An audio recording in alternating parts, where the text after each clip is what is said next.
자, 6학년 실과 수업을 시작하도록 하겠습니다.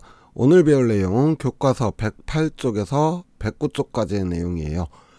사이버 공간에서 건전하고 안전하게 생활해요 라는 주제를 가지고 이야기를 해보도록 하겠습니다. 우리 지난 시간까지 발명에 대해서 이야기를 했었는데 발명 이야기를 하면은 저작권이라든지 이런 지식재산권, 그 다음에 또 사이버 공간에서 일어나는 여러가지 정보통신윤리라고 하는데요. 이런 것들을 좀 알 필요가 있어요. 사이버 중독의 의미를 알고 예방 방법을 실천하고 또 스스로 진단해보고 건전하고 안전하게 활동할 수 있는 방법을 알아보도록 하겠습니다. 오늘날의 세상은 인터넷하고 아주 밀접하게 연결이 되어 있죠. 언제 어디서든 인터넷이라고 하는 사이버 공간에 접속해서 정말 다양하고 많은 일들을 할 수 있습니다. 게임도 하고 사진도 찍고 또 SNS로 여러 사람과 소통하기도 하고요. 이렇게 보다 편리하고 빨라진 부분도 있지만 여러가지 문제점들도 나타나고 있고 또 어떤 문제들은 심각한 사회 문제로 나타나기도 한답니다. 자, 우리 교과서 109쪽 생각나무를 한번 볼게요. 3명의 친구가 고민을 이야기하고 있습니다. 자, 첫 번째 친구를 보니까 아침부터 졸립대요. 아침밥도 먹고 세수도 하고 학교에 왔지만 1교시 시작하기 전부터 졸려서 힘들어한 경험 있나요? 여러가지 원인이 있겠지만 잠깐 스마트폰 보고 잔다는 게 밤을 새게 만들어서 그렇죠. 자, SNS를 이용하다가 무료 사은품 신청을 하라고 해서 했어요. 문제는 그 뒤로 광고 메시지가 너무 많이 와서 짜증이 난다, 이런 고민을 하는 친구도 있네요. 자, 마지막 세 번째 친구는 힘들게 고생하고 아이디어를 짜내서 발명대회에 출품을 해서 상을 받았는데 그 발명품을 허락도 없이 어떤 기업이 만들어서 팔고 있었던 거예요. 자, 이걸 발견하고 너무 화가 나죠.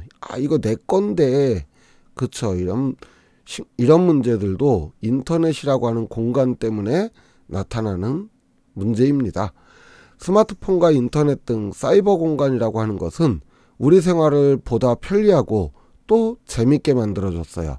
하지만 우리가 생각나무에서 본 것처럼 또 다른 부작용을 만들어내고 사회 문제를 만들어내기도 했죠.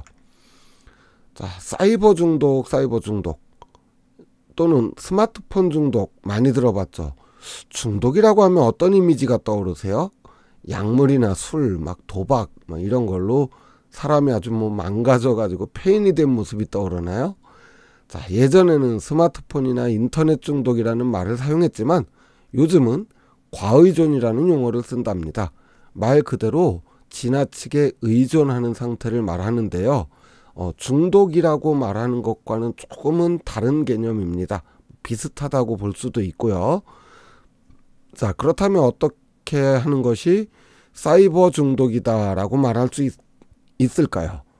자, 크게 세 가지를 살펴보면 되는데요. 첫 번째는 현저성입니다.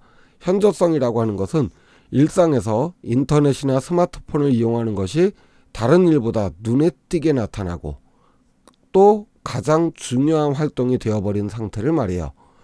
자, 두 번째는 조절 실패입니다.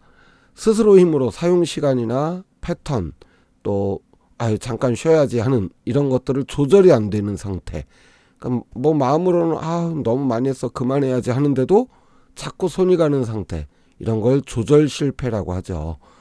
이런 것들이 지속적으로 반복되어서 경우에 따라서는 몸에 이상이 나타나기도 하고 또 마음이 불안해지기도 하고 사회적으로 또 내 일상생활에서 꼭 해야 되는 일들을 못해서 좋지 못한 결과가 나타나는 것을 문제적 결과라고 합니다. 이렇게 현저성과 조절 실패, 문제적 결과를 경험하는 것을 인터넷, 스마트폰 과의존이라고 해요. 자, 예를 들어 볼게요.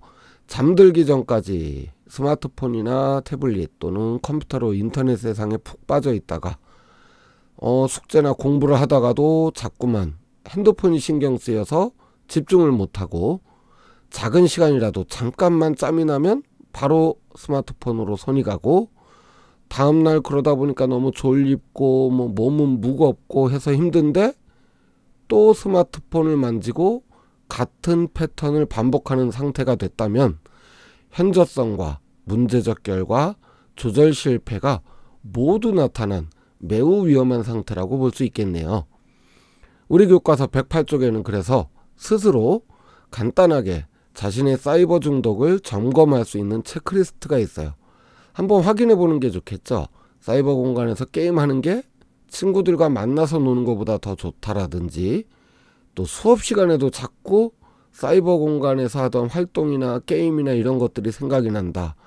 또 가족이나 친구들하고 같이 있는데도 대화를 하기보다는 스마트폰을 들여다보게 된다든지, 요 항목들을 하나하나 체크해서 너무 많이 체크가 됐다 그러면은 조금 문제가 있다고 볼 수 있겠죠. 여러분 스스로 체크하고 점검해보고, 또 보다 더 정확하게 나는 알아보고 싶다 이러면은 한국정보화진흥원 스마트 쉼센터라고 하는 홈페이지에 들어가서 진단도구가 여기 들어와 있어요. 여기서 스스로 체크해서 더 정확하게 확인해 볼 수 있답니다. 사이버 중독을 예방하기 위해서는 생활 습관을 조금 바꿀 필요가 있어요. 특별히 할 일이 없다면 컴퓨터를 켜지 않는다든지, 의미 없이 스마트폰을 자꾸 만지작거리는 습관을 버리고요.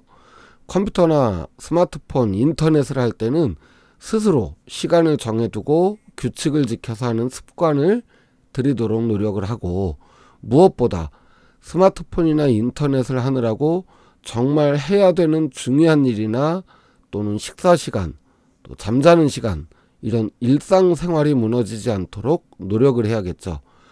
그리고 인터넷과 스마트폰이 아니라 운동이나 취미 활동을 하는 시간을 조금 더 늘려보는 것도 좋은 방법 중 하나랍니다.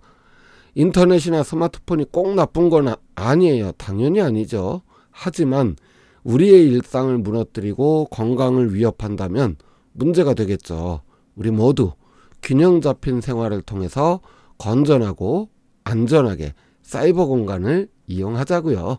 자, 오늘 배운 내용 정리해 볼게요. 중독, 과의존이란 과도한 이용으로 일상생활에서의 현저성이 증가하고 스스로 조절할 수 없으며 문제적 결과를 나타내는 상태를 말하는데, 이런 걸 예방하기 위해서는 어떻게 해요? 꼭 필요할 때만 이용하고 일상생활에 지장을 주지 않도록 노력을 하고 시간과 규칙을 정해서 지키도록 애쓰면서 취미활동 시간, 운동 시간을 늘리면 된다. 이렇게 하겠습니다.